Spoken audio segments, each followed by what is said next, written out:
Terima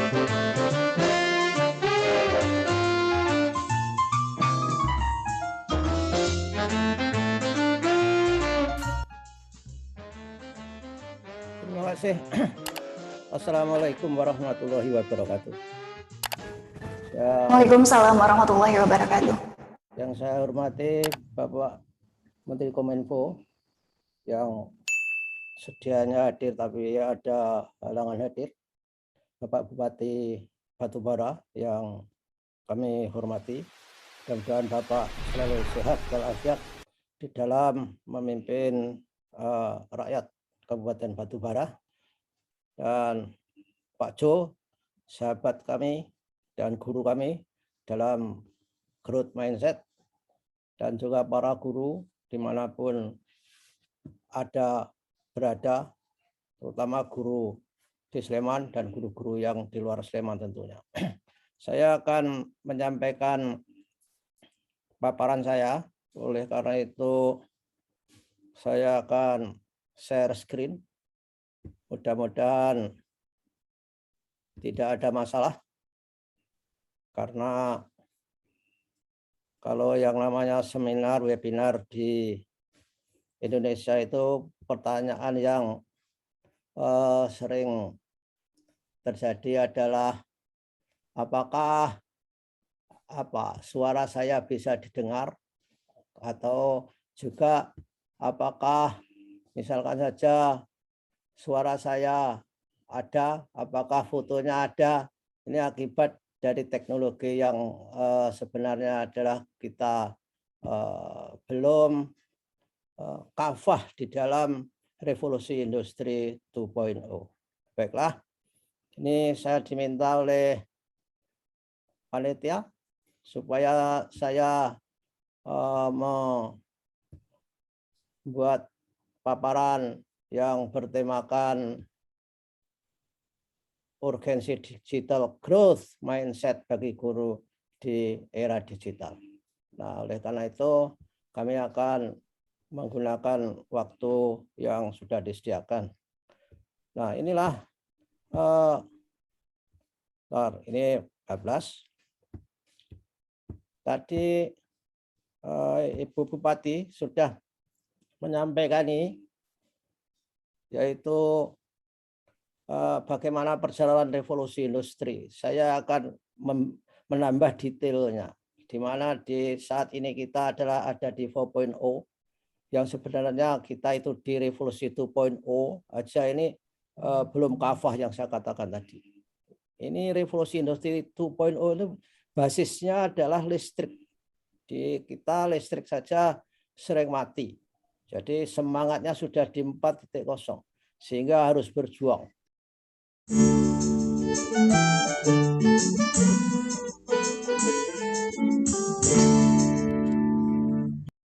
Luar biasa, di mana di revolusi industri 4.0 itu yang terjadi adalah bahwa kita harus memahami bahwa ada fenomena yang disebut dengan smart technologies.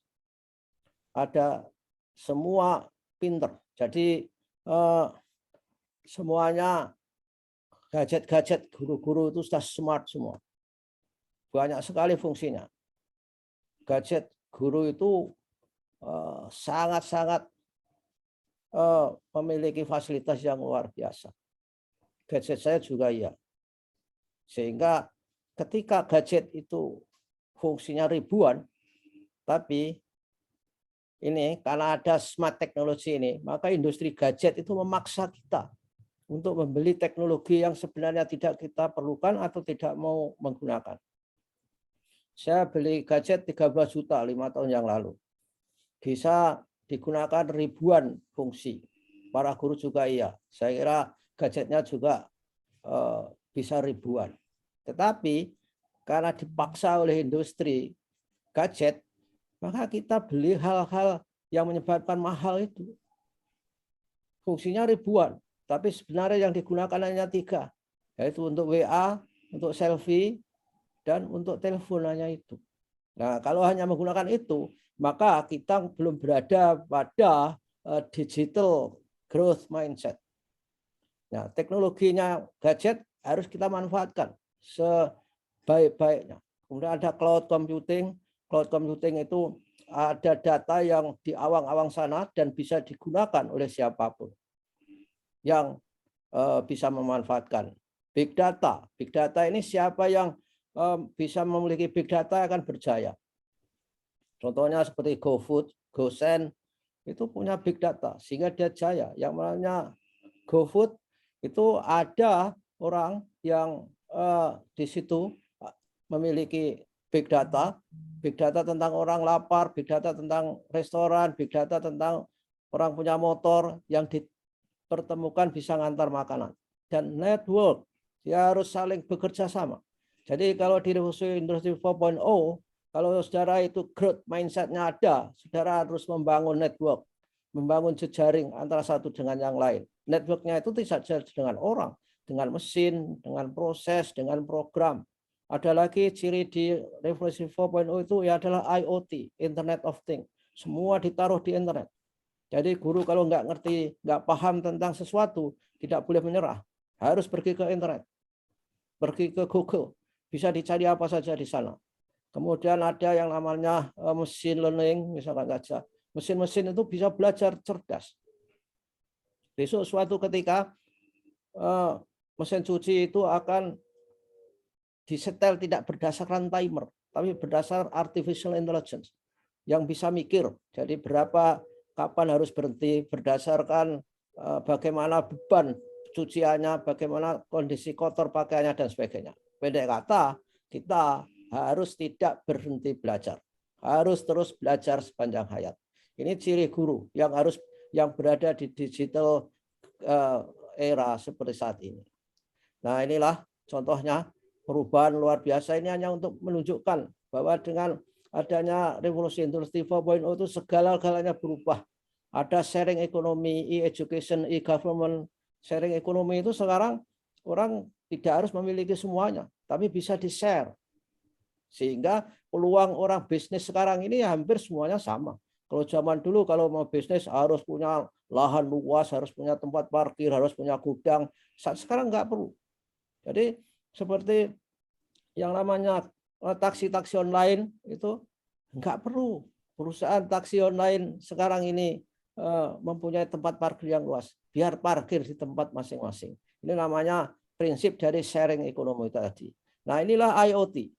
Internet of Things. Jadi perkembangan internet itu luar biasa di dunia ini. Di Indonesia juga luar biasa. Bahkan internet di Indonesia itu yang bisa akses sudah 196,7 juta. Luar biasa ini. Nah, oleh karena itu pemanfaatannya yang harus lebih positif. Karena apa? Ke depan itu perubahan memang luar biasa. Tenaga kerja global itu beralih profesi. Sebanyak 75 sampai 375 juta. Pekerjaan digantikan artificial intelligence. Itu sudah banyak sekali. Tol-tol itu sudah nggak ada yang ditungguin orang sekarang. Semua pakai mesin. Bank-bank juga sudah nggak ada teller berada di bank sekarang. Hanya satu saja. Hanya untuk melayani orang-orang yang fixed mindset. Untuk melayani orang-orang yang pikirannya nggak bisa berkembang. Yang kalau ngambil duit, kalau nggak ke bank, nggak mantep gitu. Sekarang saya nggak perlu ke bank. Saya biasa dari rumah bisa mengatur keuangan saya. Bahkan bisa saya diberi otorisasi oleh bank saya, itu bisa transfer setiap hari 50 juta. Jadi saya tinggal klik-klik, gampang itu. Untuk transfer 50 juta gampang buat saya. Tapi yang sulit adalah mencari uang yang 50 jutanya itu untuk ditransfer. Itu saya kira persoalan berikutnya. Nah, ini di seminar manapun selalu saya bawa, yaitu The Pygmalion Effect, self-fulfilling prophecy ini. Ini adalah dasar dari guru-guru untuk belajar menjadi growth mindset. Yang pertama apa? Ini ada teori self-fulfilling prophecy, yaitu suatu keyakinan ketika orang yakin terhadap sesuatu akan terjadi beneran. Dan ini berlaku tidak saja pendidikan, Pygmalion Effect itu, pada politik misalkan saja. Kalau orang meramalkan bahwa kita itu akan chaos, semua percaya chaos beneran. Kalau orang meramalkan bahwa suatu bank akan bangkrut beneran. Karena ketika orang yakin bahwa banknya itu adalah akan bangkrut, semua berbondong-bondong akan mengambil uangnya dalam waktu yang sama. Padahal kalau bank mengambil uang dalam waktu yang sama, hanya bisa dilayani maksimal 20%. Sehingga akan rush, itu akan bangkrut. Nah, dalam pendidikan, kita harus memiliki keyakinan bahwa siswa kita itu hebat. Nah, jadi arahnya bahwa ini our belief about others. Ini kita terjemahkan keyakinan kita terhadap siswa. Ini akan mempengaruhi terhadap perilaku kita terhadap siswa itu. Nah, kemudian perilaku terhadap siswa kita itu akan berimpact pada bagaimana siswa itu percaya pada dirinya sendiri. Kalau kita sebagai guru percaya bahwa siswa ini hebat, kreatif, kemudian kooperatif, maka dia juga perilakunya seperti itu. Nah, perilaku siswa terhadap dirinya yang positif tadi akan menyebabkan juga perilaku orang lain terhadap orang lain. Sehingga dia terhadap gurunya sebenarnya trust, jadi dia percaya karena dia diperlakukan dengan baik. Yang ini akhirnya mereinforce, memperkuat keyakinan kita tadi. Nah, ini selalu bersiklus semakin menguatkan, dan kalau Anda punya hal seperti ini, inilah modal untuk menjadi guru yang memiliki growth mindset. Kecuali kalau saudara tidak ingin memiliki growth mindset, nggak usah mempercayai bahwa siswa itu adalah cerdik, kemudian smart, kemudian bisa berkolaborasi dan sebagainya. Ini adalah risetnya Rosenthal yang dia melakukan eksperimen. Ada 2 kelas. Kelas yang satu itu kelas mbek sebetulnya, tapi kelas lain itu kelas yang normal. Tapi guru yang mengajar di kelas mbek itu dibilang, guru tolong diajar kelas B ini. Ini anaknya hebat-hebat ya, kooperatif, sopan, kreatif dan sebagainya. Maka guru karena diberitahu begitu yakin, sehingga dia mempersiapkan diri dengan baik, ngajarnya dengan baik, menolong dengan baik, kemudian memberi jalan dengan baik kepada siswa. Akhirnya siswanya pintar beneran itu akibat dari keyakinan guru itu tadi. Tapi beda ketika dikenalkan, Ibu tolong diajar kelas C itu kelas yang bandelnya bukan main, suka bolos, kemudian suka membantah dan sebagainya. Nah, itu malamnya guru itu sudah, wah ini akan ngajar di kelas yang ugal-ugalan ini. Diajar seperti apapun, itu pasti akan tidak bisa dipahami oleh mereka. Maka ketika kelas-kelas itu berbuat kesalahan, maka langsung distigmatisasi. Dasar kamu bodoh, dasar kamu malas. Tapi kalau di kelas yang diintroduksikan baik tadi, kalau tidak bisa, oh 4 kali 5 ada berapa? Misalnya saja, ada 25. Oh apa iya? Tolong dipikir kembali, 4 kali 4 ada berapa? Dan diurut, diberi jalan. Tapi kalau di kelas yang dibilang baik tadi, 4 kali 5 ada berapa? Ada 25, Bu Guru. Nah langsung stigmatisasinya keluar. Dasar kamu bodoh, dasar kamu malas. Nah itulah yang namanya self-fulfilling prophecy. Saudara kalau mau mendalami ada di website saya di www.suyanto.id. Nah inilah gejala transformasinya. Jadi toko-toko fisik sudah berubah semua. Selama pandemi ini saya selalu belanja di online. Jadi sehingga toko-toko fisik semakin hilang. Termasuk sekolah kita. Sekolah kita itu tahun 2035 tidak seperti sekolah yang seperti saat sekarang. Sekolah saat sekarang ini kalau berkampanye, datanglah ke sekolah kami, bangunannya bagus, tingkat 5, nggak laku tahun 2035. Beda, karena sudah memanfaatkan teknologi. Sehingga kampanyenya adalah sekolah silakan ke tempat kami. Jaringan internetnya bagus, bisa berkomunikasi dengan sekolah di Singapura, di tempat Pak Jo itu misalnya. Bisa berkomunikasi lewat internet dengan Amerika, dengan Finlandia, dengan Helsinki, yang seperti dikatakan Ibu Bupati tadi. Dan bisa membangun kreativitas, bisa membangun kecerdasan emosional dengan berbasis digital misalnya. Itu iklannya tahun 2035. Apalagi 2045, di mana 2045 itu semuanya hampir berbasis artificial intelligence. Mobil-mobil sudah nggak ada sopirnya, semuanya otonom. Saya yakin saya nggak bisa sampai 2045. Tapi kita akan mendidik anak-anak yang harus siap ke sana.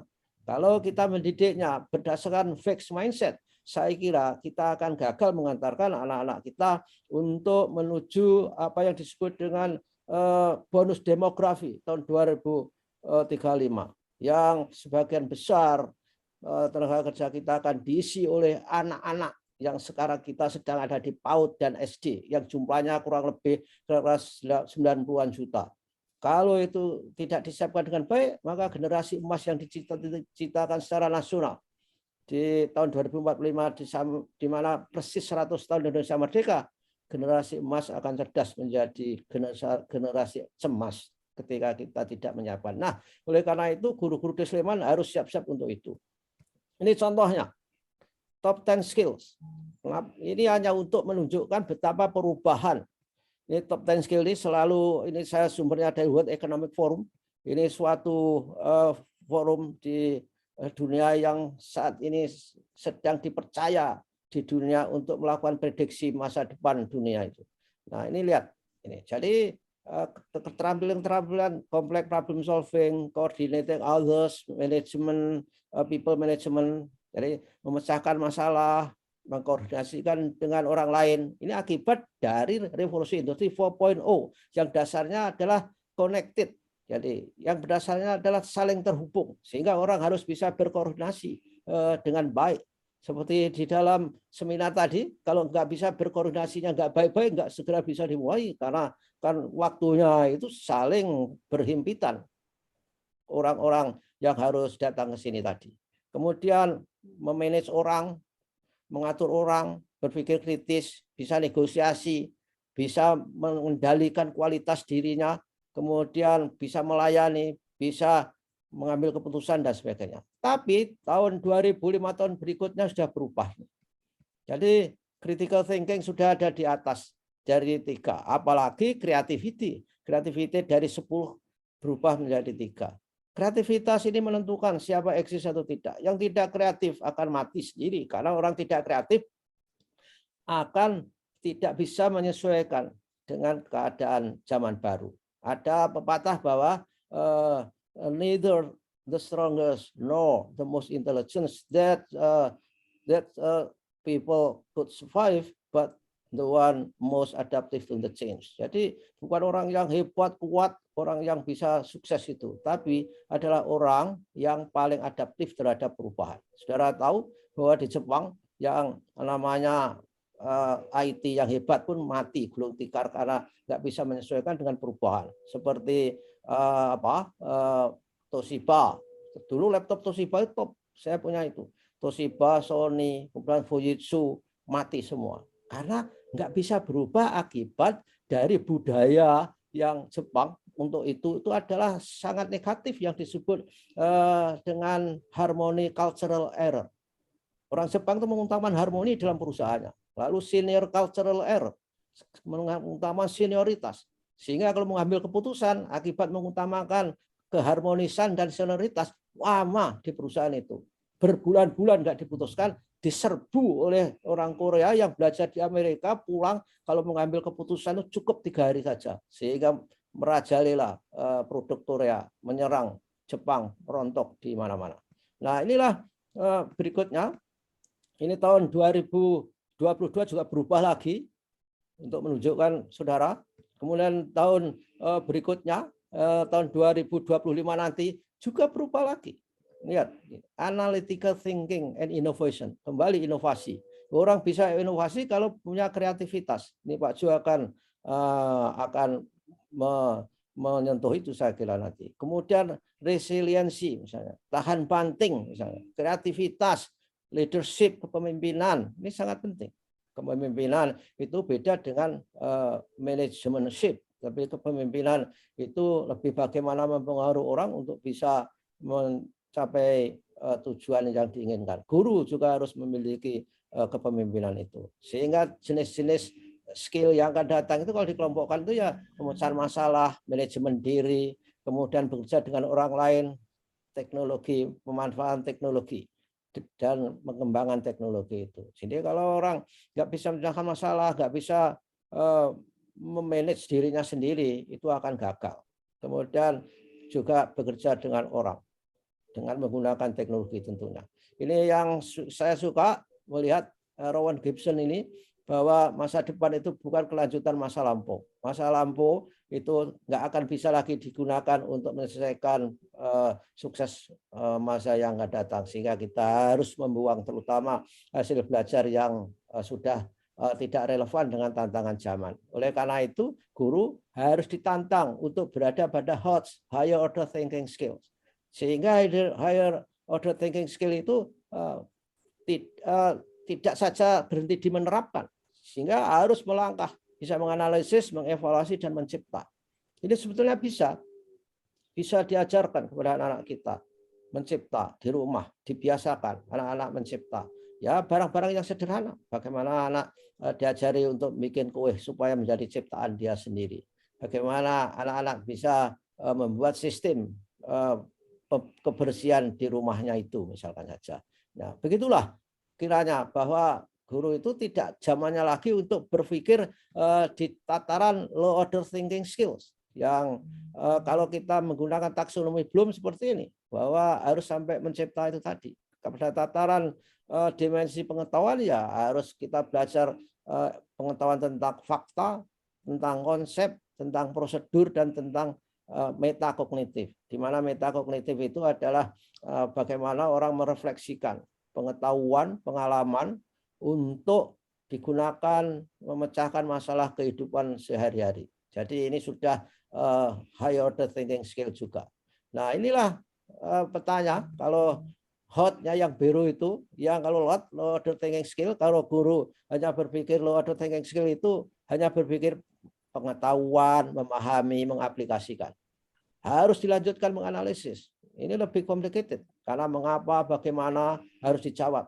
Sintesis itu harus bisa meramu dari berbagai bagian-bagian menjadi bentuk yang baru dan mengevaluasi dan akhirnya adalah mencipta. Nah, ini karakter bagi bagaimana sebuah bangsa unggul yang terdiri dari 4 parameter, yaitu inovasi dan kreativitas, networking, knowledge and technology, dan natural resources. Ternyata negara itu paling jaya ketika ada inovasi dan kreativitas. Seperti Singapura, kreativitasnya luar biasa. Jadi di Singapura. Karena apa? Karena dia memiliki pendidikan yang solid. Membangun kreativitas inovasi sudah biasa saja. Sehingga dia maju, makmur. Networkingnya baik. Kabarnya di Singapura itu kapal mau ke pelabuhan itu 5 jam sebelum kapal datang, surat-surat untuk mengurus pelabuhan keluar barang sudah bisa disiapkan. Juga pengelolaan dan teknologi maju dimanfaatkan dalam masa pandemi ini. Natural resources itu hanya 10%. Jadi daerah itu kalau maju harus membangun berbasis inovasi dan kreativitas rakyatnya atau orang tertentu yang bisa membangun itu. Kalau daerah hanya mengandalkan kekayaan alam, pasti tidak maju karena tidak penting, sangat tidak penting kekayaan alam itu. Hanya 10% dari parameter yang menentukan kehebatan suatu bangsa. Singapura itu nggak punya kekayaan alam. Adanya inovasi dan kreativitas. Maka pendapatan per kapitanya sudah $40.000 setahun. Kita baru $5.000 setahun, di mana kekayaan alam kita melimpah ruah, air mengalir di mana-mana. Pertanian banyak di mana-mana. Tapi karena nggak ada inovasi dan kreativitas, pertanian pun banyak dimakan hama. Jadi bertani di Indonesia itu ongkosnya itu kadang-kadang tidak sesuai dengan hasilnya akibat banyaknya begitu banyaknya gulma, begitu banyaknya hama-hama. Di Belanda hama-hama itu selalu dibikinkan predatornya. Ini saya barusan saja buah surikaya di depan saya itu ditebang oleh istri saya. Karena apa? Karena di batangnya itu penuh binatang-binatang yang menghisap nutrisi dari buah surikaya itu. Akhirnya ditebang. Itu nggak ada predatornya, nggak ada yang mikir, nggak ada inovasi, nggak ada kreativitas. Di Belanda itu pertaniannya hebat sekali dan selalu dibikin predator terhadap hama-hamanya, sehingga sangat seimbang kehidupan di alamnya itu. Nah, apa tugas guru? Memang banyak, tapi yang paling penting itu karakter building. karakter building ini berkaitan dengan growth mindset. Jadi bagaimana orang yang memiliki growth mindset, saya yakin membangun karakter building itu adalah gampang sekali. Beda dengan yang fixed mindset di mana nanti akan kita bicarakan belakangan. Nah, oleh karena itu guru harus menghindari supaya tidak menjadi orang buta huruf abad 21, yaitu orang yang tidak bisa membaca, kemudian bukan buta huruf, maksud saya buta huruf abad 21 itu bukan orang yang tidak baca, tidak menulis. Bisa baca, bisa menulis, bisa berhitung, tidak dijamin tidak buta huruf. Orang yang buta huruf itu adalah orang yang tidak bisa belajar, menghapus hasil belajar yang tidak relevan, dan belajar kembali. Tiga hal itu. Yang paling sulit adalah how to unlearn. Menghilangkan hasil belajar itu sulit sekali. Kalau tidak diniati bahwa dia akan bisa keluar dari buta huruf abad 21. Oleh karena itu guru-guru nggak boleh mengabadikan hasil belajar yang sudah kuno, yang selalu diajarkan kepada siswanya misalnya saja. Contoh yang saya selalu bawa ke seminar-seminar, banyak sekali toilet modern, tapi oleh orang nggak toilet duduk, bersih-bersih, nyaman kalau digunakan, tapi nggak diduduki, tapi ditongkrongi. Karena orang itu buta huruf abad 21, nggak bisa ke toilet dengan duduk, bisanya nongkrong. Toilet duduk juga ditongkrongi. Sama dengan ibu-ibu di rumah, ketika masak nasi, ada magic jar, ada misalnya rice cooker, itu kalau menentukan tingginya air juga masih pakai jari dengan ruas jari. Itu buta huruf abad 21. Karena di situ sebenarnya sudah ada skala yang menggunakan skala untuk ukuran-ukuran ketinggian airnya. Nah, inilah yang akan datang masuk ke growth mindset. Jadi orang itu ada guru sukses versus guru gagal di era digital ini. Guru yang sukses itu tentu disebut profesional. Guru yang gagal itu amatiran. Nah, ini sukses itu karena mindsetnya benar, tindakannya benar. Kalau gagal, mindsetnya salah, tindakannya salah. Ini lihat di bawah itu, saya sumbernya Johan Yoga dielaborasi. Ini semua growth mindset ini sumbernya dari Pak Johan, karena saya dulu pernah menjadi murid pelatihannya di UNJ. Saya juga memegang sertifikat pelatih mind map internasional, diberi oleh perusahaannya Pak Jo ketika melatih di UNJ. Bentar lagi Pak Jo akan kita undang ke UNJ tanggal 27-28. Juga harus menceramai 1.600 dosen-dosen di sana supaya memiliki growth mindset. Sebagaimana guru-guru di Sleman ini, kabarnya 3.000 yang ada di Zoom kali ini. Nah, apa growth mindset itu? Ini merupakan kumpulan kepercayaan yang akan menentukan reaksi dan pemaknaan seseorang terhadap situasi. Jadi situasi itu, saudara, itu ada teori lain bahwa life is 10% what happened to you and 90% is how you react it. Jadi kalau saudara sudah biasa-biasa saja, itu sudah diberi gratisan oleh Allah 10%, 10% dari kehidupan Anda. Tapi kalau mau hebat, harus merespon apa yang terjadi itu, sehingga 90% dari respon Anda itu akan menentukan Anda hebat atau tidak. Tapi kalau ada misalkan saja pandemi, ini sudah biar aja lah. Ya 10% kehidupan Anda tetap hidup-hidupan. Tapi kalau 90% saudara merespon dengan baik, bisa berjualan online, misalkan saja. Bisa memperkaya diri dengan cara membuat platform pembelajaran misalkan saja. Ini bisa terjadi seperti itu.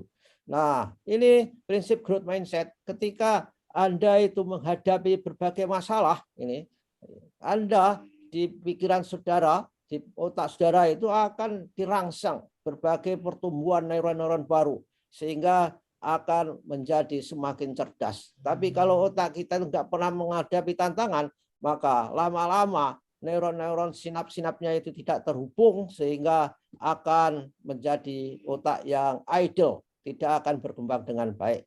Nah, bagaimana growth mindset itu? Bedanya apa? Ini kita ya, ini yang fixed mindset itu mengandalkan talenta, takdir, dan menghindar dari persoalan.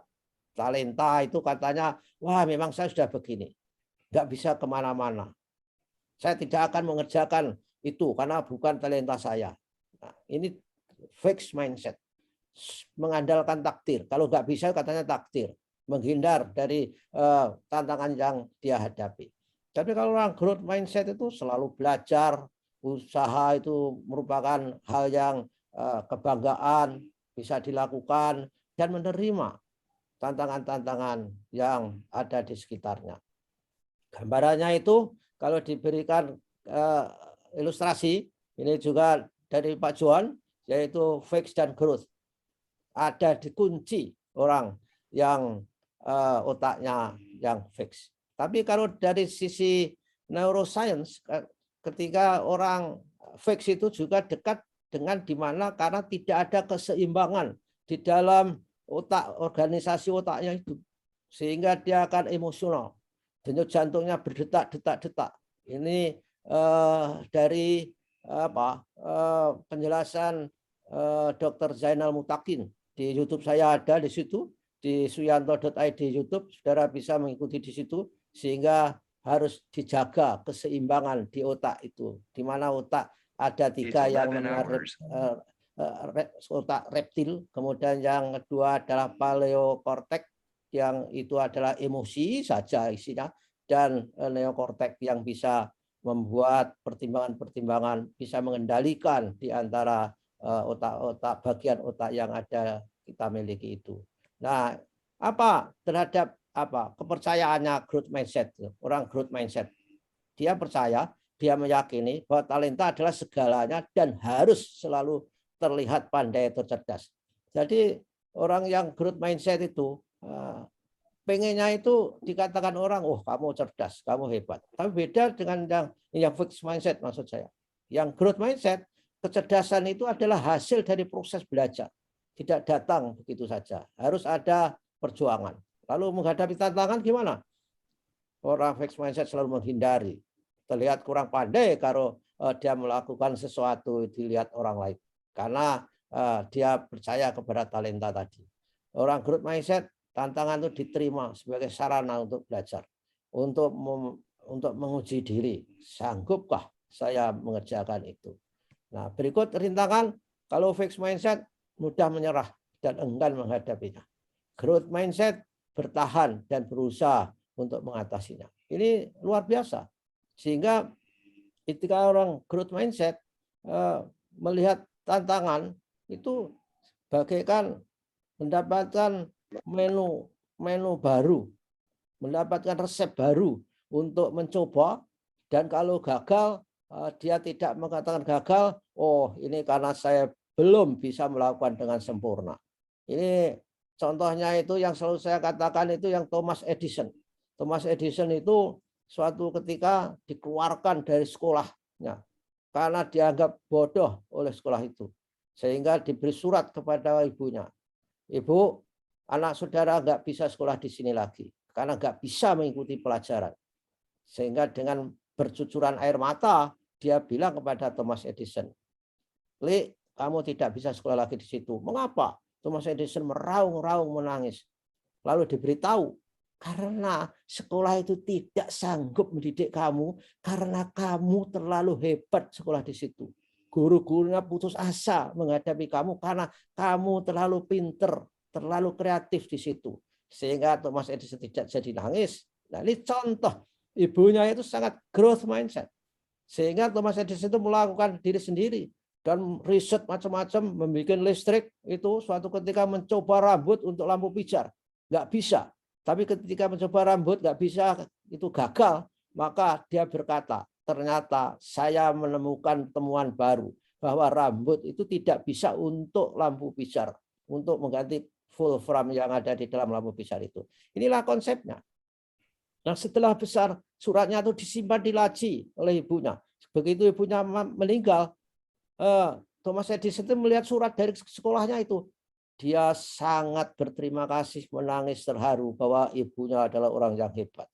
Padahal ditolaknya zaman dulu itu alasannya bodoh, tapi diberitahu kepada Thomas Edison karena dia terlalu pinter sekolah di situ. Ini prinsip fulfilling prophecy, prinsip Pygmalion effect di dalam sebuah keyakinan, sehingga orang yakin bisa dan akhirnya menjadi bisa beneran. Dalam agama Islam ini disebut husnudzon, jadi berpikir positif. Maka semuanya akan mendukung ke arah yang positif itu. Lalu usaha gimana? Kalau fixed mindset kegiatan yang sia-sia karena semuanya ditentukan takdir. Orang yang growth wajib dilakukan untuk mengembangkan keterampilan, mengembangkan talenta, itu harus berusaha. Nggak ada orang datang tiba-tiba. Kita kan juga sebagai saudara-saudara di agama kita kan sudah ada yang mengatakan bahwa orang itu disebut rugi kalau hari ini lebih sama saja dengan kemarin. Kalau hari ini lebih jelek itu orang yang celaka. Yang paling baik itu adalah hari ini lebih baik daripada hari kemarin. Nah, itulah suara-suara orang, antara lain suara-suara orang growth mindset. Lalu kritik gimana? Fixed mindset merupakan serangan pribadi dan harus ditolak. Kalau growth mindset, sumber informasi yang harus dikembangkan, yang harus di follow up, yang harus ditindaklanjuti. Itu sudah merupakan informasi yang datang dengan sendirinya, nggak usah dicari-cari. Nah, guru sekarang ini kritiknya apa? Guru Indonesia itu sekarang dikritik oleh Bank Dunia karena tidak bisa memperbaiki pendidikan. Bank Dunia itu menulis dalam penelitiannya Indonesia double the budget for nothing. Jadi Bank Dunia mengeluarkan budget berdouble-double untuk guru, tapi nggak bisa meningkatkan kualitas pendidikan. Yang bisa baru meningkatkan kesejahteraan. Nah, bagi guru itu harus menjadi informasi yang baik untuk meningkatkan diri. Karena itu kritik dari eksternal bahkan melalui penelitian lagi. Nah, inilah luar biasa yang harus kita hadapi ketika seorang guru adalah growth mindset. Saya yakin juga begitu, kritik. Ada juga kritik bahwa guru itu sukanya datang kepada webinar yang bersifat gratis misalnya saja. Kalau guru disuruh webinar yang bayar 50.000 saja, nggak ada yang mau datang. Yang ada itu mungkin hanya 1,5% dari populasi guru. Ini juga kritik yang luar biasa. Maka guru harus mensikapi dengan baik. Sedangkan orang-orang yang datang seminar gratisan itu rata-rata komitmennya itu rendah. Kalau mereka berbayar karena itu tahu bahwa dia itu adalah memiliki ongkos untuk datang sehingga harus memanfaatkan sebaik-baiknya. Mahasiswa gitu tuh kadang-kadang belajarnya juga nggak fight. Di samping ada fixed mindset juga karena bayarnya terlalu murah dari SPP kita itu. Di Amerika itu SPP 1 SKS itu harganya $300. Sehingga kalau akan mendaftar mengambil mata kuliah itu berhitung beneran apa yang saya dapatkan. Lalu untuk apa yang saya dapatkan itu? Nah, di sini karena terlalu murah, jadi ya ogah-ogahan saja karena toh murah bayarnya. Nah, sukses orang lain bagaimana? Fixed mindset itu menganggapnya sukses orang lain itu ancaman bagi keberuntungannya. Tapi orang growth mindset sumber inspirasi. Kalau orang lain sukses, maka dia bisa bersinergi. Bagaimana cara mencapai kesuksesan? Tapi orang fixed mindset menganggap bahwa itu adalah rivalnya, musuhnya datang, sehingga harus menutup diri untuk berkomunikasi.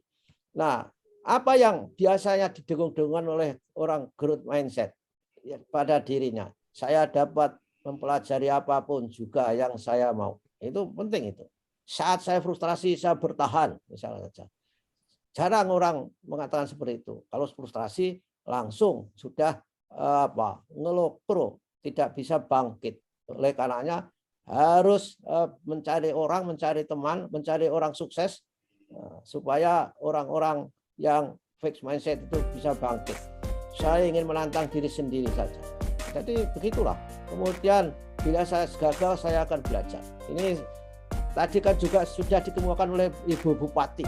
Mirip-mirip seperti ini. Itu sebetulnya adalah anjuran Bupati terhadap guru-guru untuk memiliki growth mindset. Jadi voice ini harus diperkuat. Saya belajar dari kritik dan saran. Kalau dikritik itu harus diterima supaya ada perbaikan. Jadi kalau saudara punya anak menjadi pejabat, itu dikasih tahu. Kalau dikritik rakyat itu harus diterima. Bukan dikritik rakyat marah-marah. Malah bilang, ngeritik saja maunya. Kok nyinyir amat? Kalau kritik kasih dong solusinya. Nah, itu contoh pejabat yang fixed mindset. Orang kritik kok disuruh memberi solusi. Itu kalau kritik berserta solusinya itu konsultan. Harus dibayar mahal kata Pak Jo ya. Jadi karena konsultan itu. Jadi kalau guru punya anak mau jadi pejabat sejak kecil diberi bekal growth mindset. Nah, kalau besok kamu jadi pejabat, kalau dikritik, terimalah. Jangan orang yang berkritik itu malah kamu habisi nasibnya. Bila Anda sukses, saya terinspirasi. Ini suara dari orang-orang growth mindset. Siapa yang berhasil, panggil. Diajak ngomong, diajak berdiskusi. Nah, usaha dan sikap saya menentukan segalanya. Ini untuk keluar dari kepercayaan talenta tadi. Kemudian saya suka dikatakan bahwa saya bekerja keras. Karena orang fake mindset itu nggak usah dikatakan bekerja keras. Saya sudah pinter, misalnya. Menganggap pinter. Orang itu yang bahaya, sudah growth mindset itu, dia tidak tahu kalau dia tidak tahu. Itu yang bahaya. Ada juga orang yang tidak tahu kalau dia tahu. Yang paling bagus itu orang yang dia tahu kalau dia tahu. Nah, itu yang terjadi golongan-golongan manusia itu. Sehingga manusia itu ada orang yang selalu salah paham dan pahamnya salah. Akibat dari growth mindset-nya itu. Nah, pupuknya apa? Ini kata Pak Jo waktu melatih saya dulu. Pupuknya adalah OCD ini, obstacle, challenge, difficulties. Harus dilatih itu.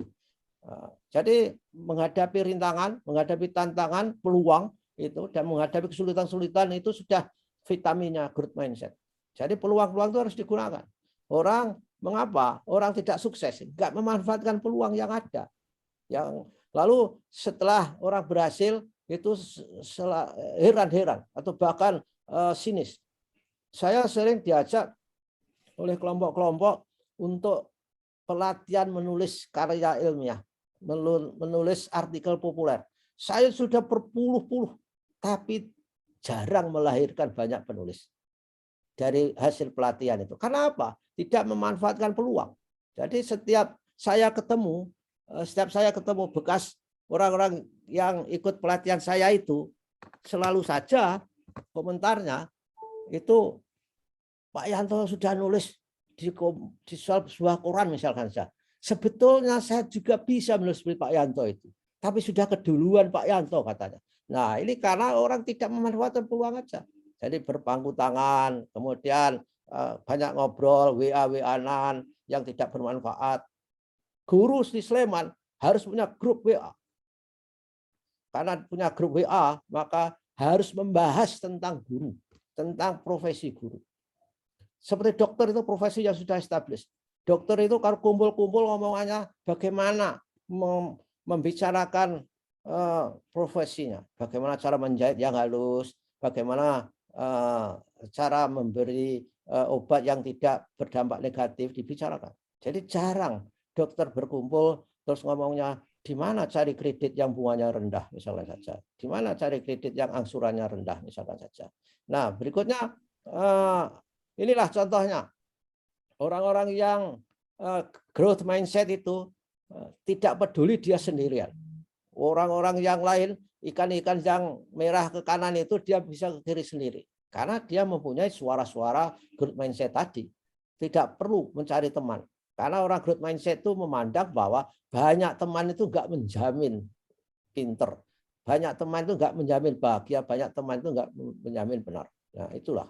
Nah, ini bagaimana growth mindset berkembang tentu dari pikiran, dari otaknya itu, kemudian mengembangkan perilaku, kemudian sikapnya, karakter, dan kebiasaan-kebiasaan. Karena mindset itu sebetulnya adalah kebiasaan cara berpikir. Sehingga kalau kebiasaannya itu selalu positif, kebiasaannya berpikir positif, suka menolong orang, kemudian karakternya baik, ini akan disenangi orang dan akan memupuk growth mindset-nya untuk berkembang. Orang berhasil itu kalau dia berhasil. Kalau orang tidak pernah berhasil, nggak akan ada tangga keberhasilan berikutnya. Karena kunci orang berhasil itu harus bahagia. Jadi ketika orang berhasil, itu akan mendatangkan kebahagiaan karena hormon endorfinnya itu tumbuh sehingga dia bahagia dan akhirnya punya inspirasi, punya cita-cita dan sebagainya. Nah, ini new habit, new mindset, new result. Harus diperbarui, harus diperbarui.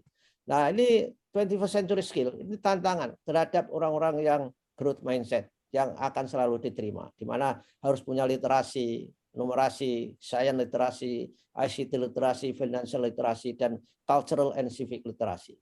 4C yang disebut sebagai 21st century skill, semua guru di Sleman sudah tahu, yaitu 4C. Itu apa saja? Itu critical thinking, berpikir kritis, kreativitas, communication, dan collaboration. Nah, komunikasi kolaborasi ini guru-guru bisa melakukan kelompok dengan menggunakan grup-grup WA itu. Grup WA itu harus dimanfaatkan. Bikin grup WA, misalkan saja, yang bahasa pengantarnya itu bahasa asing. Karena sekarang di era digital, ini di era global, ini menguasai bahasa asing itu sudah modal utama yang luar biasa, yang mempunyai daya tawar, daya saing yang lebih bagus.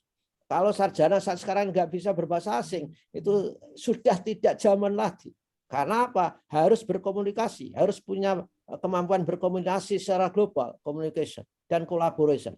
Berkolaborasi di zaman sekarang. Kalau nggak bisa bahasa asing, lalu dengan siapa kolaborasinya? Nah, ini yang pentingnya hal-hal seperti itu. Dan tentu saja kompetensi kepada lingkungan, kita harus punya curiosity, punya hasrat ingin tahu. Tapi kadang-kadang di grup-grup WA yang saya ada di dalamnya itu, yang antara lain di situ juga ada dosen, ada guru. Kadang nggak banyak orang memiliki curiosity, keingintahuan itu. Misalkan diberi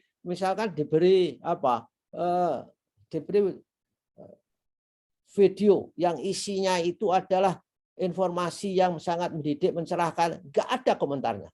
Malah isinya itu video yang lucu-lucu, gitu. Lucu-lucuan, terus video-video hoax itu sangat dinikmati. Tapi video-video yang bersifat mendidik itu dilewatkan saja. Kemudian ada inisiatif, ada persisten, ada resiliensi, adaptif, kepemimpinan, dan ada kesadaran sosial dan kultural tadi. Ini guru yang paling penting itu adalah menginspirasi. Jadi kalau guru tidak menginspirasi, maka muridnya itu tidak akan melebihi gurunya. Guru yang baik itu ialah kalau muridnya itu setelah lulus dari sekolah itu berada di dalam status sosial ekonomi yang lebih baik, lebih berjaya, lebih menentukan, banyak orang lain dan sebagainya. Sehingga guru itu harus lebih banyak memberikan learning to learn, learning how to learn. Itu supaya anak-anak itu tahu bagaimana memanfaatkan resources dalam belajar.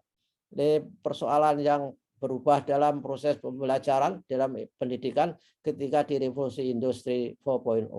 Ini juga pergerakan-pergerakan bagaimana untuk proses belajar dengan paradigma baru di revolusi industri 4.0.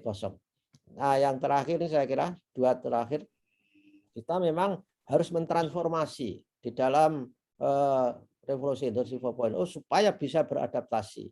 Ya, syaratnya tentu saja kalau bertransformasi itu adalah kita bisa mempunyai bagaimana mempunyai learning to be, misalkan saja, mempunyai kesadaran, mempunyai visi, mempunyai pemahaman, mempunyai nilai, mempunyai keterampilan, etika, pengetahuan, dan prinsip-prinsip kehidupan. Itu semua akan mudah dicapai ketika Anda semua adalah memiliki growth mindset. Nah, berikutnya adalah, ini ada apa ini? Ntar. Ini nggak bisa berubah. Mudah-mudahan. Sudah terakhir ini. Ya sudah. Slide. Masih. Nah, inilah. Maaf, ternyata kliknya harus dengan mouse ketika kita klik yang lain. Ini apa yang disebut dengan guru di comfort versus growth zone. Kalau guru-guru yang fixed mindset itu pasti di daerah-daerah zona nyaman itu. Mereka harus didorong, kepala sekolah harus mendorong guru untuk keluar daerah nyaman. Sehingga berada di fear zone, dia sudah bisa melakukan perubahan-perubahan karena ada kekhawatiran terhadap perubahan itu. Kemudian ada di learning zone dan akhirnya ada di growth zone untuk bisa berkembang, bisa lebih kreatif, inovatif di dalam menghadapi era-era revolusi industri 4.0. Terima kasih saudara. Saudara kalau mau membaca buku saya ada di situ dan juga bagaimana cara menulis ada di situ. Terima kasih atas perhatiannya. Mohon maaf kalau ada hal yang tidak diperkenan. Assalamualaikum warahmatullahi wabarakatuh. Waalaikumsalam warahmatullahi wabarakatuh. Terima kasih Prof. Suyanto atas pemaparan yang luar biasa menarik sekali ini ya untuk menginspirasi guru-guru di Kabupaten Sleman ini.